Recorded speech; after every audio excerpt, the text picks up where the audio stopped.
Hi friends, ഇന്ന് ഞാൻ വന്നിട്ടുള്ളത് ഒരു വെജ് ഓംലെറ്റിൻ്റെ റെസിപ്പിയും കൊണ്ടാണ്. നല്ല ടേസ്റ്റി ആയിട്ടുള്ള അതുപോലെ തന്നെ ഹെൽത്തി ആയിട്ടുള്ള നല്ലൊരു ഓംലെറ്റാണ് കേട്ടോ.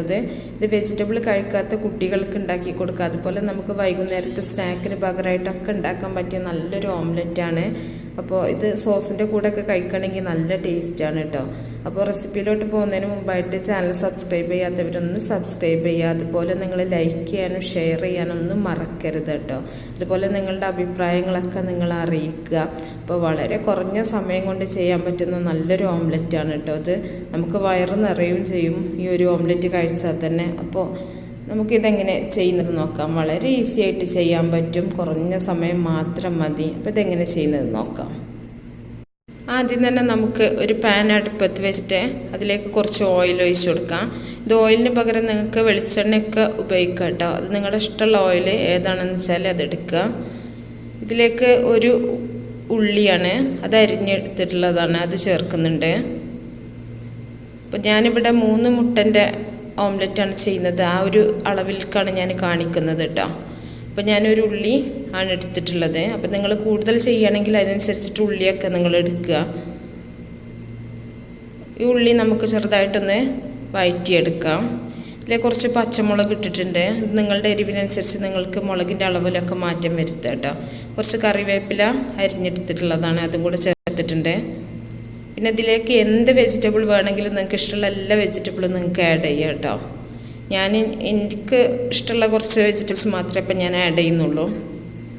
ഇനി ഇതിലേക്ക് കുറച്ച് ക്യാരറ്റ് ഞാൻ ഗ്രേറ്റ് ചെയ്തെടുത്ത് വെച്ചിട്ടുള്ളതാണ്, ഒരു ക്യാരറ്റ്. പിന്നെ കുറച്ച് കാബേജ് അരിഞ്ഞെടുത്തിട്ടുണ്ട്. കാബേജ് ഞാൻ കുറച്ച് കൂടുതലായിട്ട് എടുത്തിട്ടുണ്ട്. പിന്നെ ഒരു ഉരുളക്കിഴങ്ങൊന്ന് ഗ്രേറ്റ് എടുത്തിട്ടുള്ളതാണ്, ഇതും കൂടെ ചേർത്തിട്ടുണ്ട്. നന്നായിട്ടൊന്ന് ഇളക്കി കൊടുക്കുക. അപ്പോൾ നിങ്ങൾക്ക് ഇഷ്ടമുള്ള വേറെ എന്തെങ്കിലും വെജിറ്റബിൾസ് ഉണ്ടെങ്കിൽ അതുപോലെ ഇലകളൊക്കെ ഉണ്ടെങ്കിലൊക്കെ ചേർക്കാം കേട്ടോ അതിൽ. പിന്നെ അതുപോലെ മസാലകളും നിങ്ങൾക്ക് ഇഷ്ടമുള്ള അതിനനുസരിച്ചൊക്കെ നിങ്ങൾക്ക് ആഡ് ചെയ്യാം. ഞാൻ വെജിറ്റബിൾ കഴിക്കാത്ത കുട്ടികൾക്കൊക്കെ നമ്മളിങ്ങനെ ഉണ്ടാക്കി കൊടുക്കണേ, അവർ ഓംലെറ്റ് ഇഷ്ടപ്പെടുന്ന കുട്ടികളാവും. അപ്പോൾ ഓംലെറ്റിൻ്റെ കൂടുതൽ വെജിറ്റബിളും കൂടെ അവർ കഴിച്ചോളും. ഇനി ഇതിലേക്ക് നമുക്ക് ആവശ്യത്തിന് ഉപ്പിട്ട് കൊടുക്കാം. ഈ വെജിറ്റബിൾക്ക് ആവശ്യമുള്ള ഉപ്പാണ് ഇട്ടെടുത്തിട്ടുള്ളത് കേട്ടോ. ഇനി ഇത് നമുക്കൊന്ന് അടച്ചു വെക്കാം. ഒരുപാട് അങ്ങോട്ട് വേവേണ്ട ആവശ്യമൊന്നുമില്ല, നമ്മൾ ഓംലെറ്റ് ഉണ്ടാക്കുന്ന സമയത്തും വേവുമല്ലോ. അപ്പോൾ ഒരു ഹാഫ് കുക്കായി കിട്ടിയാൽ മതി. ഞാനത് തുറന്നിട്ടുണ്ട്. നമുക്കൊന്നും കൂടെ ഒന്ന് ഇളക്കി മിക്സ് ചെയ്ത് നോക്കാം.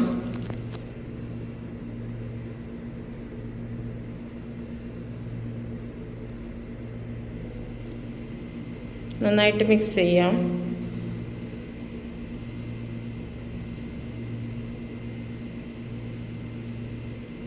ഇതിലേക്ക് നിങ്ങൾക്ക് ചീരൊക്കെ വേണമെങ്കിൽ ആഡ് ചെയ്യാം കേട്ടോ. അതൊക്കെ നിങ്ങളെ ഇഷ്ടം പോലെ ചെയ്യാം. ഇപ്പോൾ നമുക്ക് ഇത്രയും മതി. ഇപ്പോൾ തീ ഞാൻ ഓഫാക്കിയിട്ടുണ്ട്. ഈ ഒരു ഭാഗത്തിന് ഞാൻ ഓഫാക്കിയിട്ടുണ്ട് കേട്ടോ. ഇനി നമുക്കൊരു ബൗളെടുത്തിട്ട് അതിലേക്ക് ഞാൻ 3 കോഴിമുട്ടയാണ് എടുത്തിട്ടുള്ളത്. ഞാൻ 3 മുട്ടൻ്റെ ഓംലെറ്റാണ് ഇപ്പോൾ ചെയ്യുന്നത്. അപ്പോൾ 3 മുട്ട ഞാനൊന്ന് പൊട്ടിച്ച് വയ്ക്കുന്നുണ്ട്.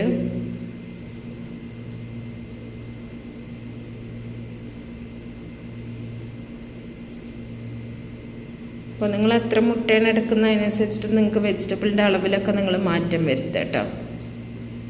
അപ്പോൾ 3 മുട്ടയും പൊട്ടിച്ച് വെച്ചിട്ടുണ്ട്. ഇനി ഇത് നമുക്ക് നന്നായിട്ടൊന്ന് ഇളക്കി കൊടുക്കുക.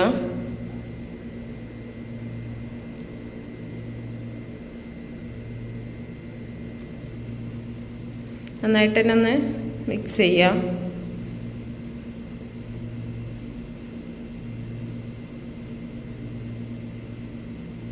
ഇതിലേക്ക് ആവശ്യത്തിന് ഉപ്പിട്ട് കൊടുക്കുക. നമ്മൾ നേരത്തെ വെജിറ്റബിളിൽ ഉപ്പ് ചേർത്തിട്ടുണ്ട്, അപ്പോൾ അതിനനുസരിച്ചിട്ട് നിങ്ങൾ മുട്ടയിൽ ഇട്ടുകൊടുത്താൽ മതി. ഇനി നമ്മൾ നേരത്തെ വേവിച്ച് വെച്ചിട്ടുള്ള വെജിറ്റബിൾസ് ഇതിലേക്ക് ചേർത്ത് കൊടുക്കുക. അപ്പോൾ ഇതിൻ്റെ കൂടുതൽ നിങ്ങൾക്ക് മുളക് പൊടിയൊക്കെ വേണമെങ്കിലൊക്കെ ചേർത്ത് കൊടുക്കാം കേട്ടോ. കുറച്ച് കളർ ചേഞ്ച് വരുന്നുള്ളൂ. അപ്പോൾ അതൊക്കെ നിങ്ങൾ ഓരോരുത്തരുടെ ടേസ്റ്റിനനുസരിച്ചിട്ട് നിങ്ങൾക്ക് മാറ്റങ്ങളൊക്കെ വരുത്താം. നന്നായിട്ടൊന്ന് മിക്സ് ചെയ്യുക.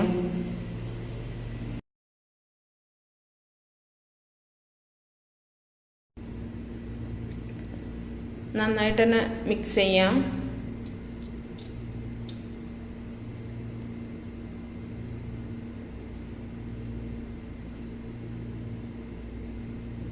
ഇനി ഇതിലേക്ക് 1 ടേബിൾ സ്പൂൺ മൈദയാണ് ചേർത്ത് കൊടുക്കുന്നത്. ഇത് നമുക്ക് കുറച്ച് കട്ടി കിട്ടാൻ വേണ്ടിയിട്ടാണ് കേട്ടോ. നമ്മൾ ഓംലെറ്റ് ആകുമ്പോൾ നല്ല ഇതായിട്ട് കുഴഞ്ഞു പോവാതിരിക്കാൻ വേണ്ടിയിട്ടാണ് ഈ മൈദ ചേർത്ത് കൊടുക്കുന്നത്. മൈദ ചേർത്തിട്ട് നന്നായിട്ട് ഇളക്കി മിക്സ് ചെയ്യാം. 1 ടേബിൾ സ്പൂൺ മാത്രം ചേർത്താൽ മതി കേട്ടോ, ഒരുപാട് മൈദ ചേർക്കരുത്. ഇനി ഇതിലേക്ക് കുറച്ച് കുരുമുളക് പൊടി, 1/2 ടീസ്പൂൺ കുരുമുളക് പൊടിയാണ് ഞാൻ ചേർത്തിട്ടുള്ളത്. അത് നിങ്ങളുടെ ഇഷ്ടത്തിനനുസരിച്ചിട്ട് നിങ്ങൾക്ക് അളവിലൊക്കെ മാറ്റങ്ങൾ വരുത്തുക കേട്ടോ. അപ്പോൾ അത് കുട്ടികൾക്കാവുമ്പോൾ നമ്മൾ കുറച്ചുകൂടെ സ്പൈസൊക്കെ കുറച്ചിട്ട് ചെയ്യാവും നന്നാവുക. നന്നായിട്ട് തന്നെ മിക്സ് ചെയ്യാം. ഇനി ഞാനൊരു സോസ് പാൻ അടുപ്പത്ത് വെച്ചിട്ടുണ്ട്. അപ്പോൾ നിങ്ങൾക്ക് ഇഷ്ടമുള്ള ഏത് പാനിലോ ചട്ടിയിലൊക്കെ ചെയ്യാം കേട്ടോ. ഇതിലേക്ക് കുറച്ച് ഓയിൽ ഒഴിക്കുന്നുണ്ട് ഞാൻ. അപ്പോൾ സോസ് പാൻ ആകുമ്പോൾ കുറച്ച് കട്ടി, കുറച്ച് ഹൈറ്റിൽ കിട്ടാൻ വേണ്ടിയിട്ടാണ് ഞാൻ ഈ സോസ് പാൻ എടുത്തിട്ടുള്ളത്. അപ്പോൾ സോസ് പാനിലാകുമ്പോൾ കുറച്ചും കൂടെ ടൈം എടുക്കും നമ്മൾ കട്ടിയുള്ളതുകൊണ്ട്. പാനിലാകുമ്പോൾ പരന്നെടുക്കുന്നതുകൊണ്ട് കുറച്ചും കൂടെ ഈസി ആയിട്ട് വേവും. അപ്പോൾ അതൊക്കെ നിങ്ങളുടെ ഇഷ്ടത്തിനനുസരിച്ച് ചെയ്താൽ മതി. ഇപ്പോൾ കുക്കിംഗ് ടൈമൊന്നും ഞാൻ പറയണില്ല കേട്ടോ, ഓരോ ചട്ടിക്കനുസരിച്ചിട്ട് ടൈമിൽ വ്യത്യാസം വരും. നമ്മളിതിലേക്ക് ഒഴിച്ചിട്ടുണ്ട് നമ്മുടെ മുട്ടൻ്റെ മിക്സ്. ഇത് നമുക്കിത് നന്നായിട്ടൊന്ന് നിരത്തി കൊടുക്കാം. നിരത്തി കൊടുത്തിട്ട് നമ്മളിതൊന്ന് അടച്ച് വെക്കണം. നമുക്ക് അടച്ചു വെച്ചിട്ട് മേൾഭാഗം കുറച്ച് കട്ടിയായി വരുന്ന സമയത്ത് നമുക്കിതൊന്ന് തിരിച്ചിട്ട് കൊടുക്കാം.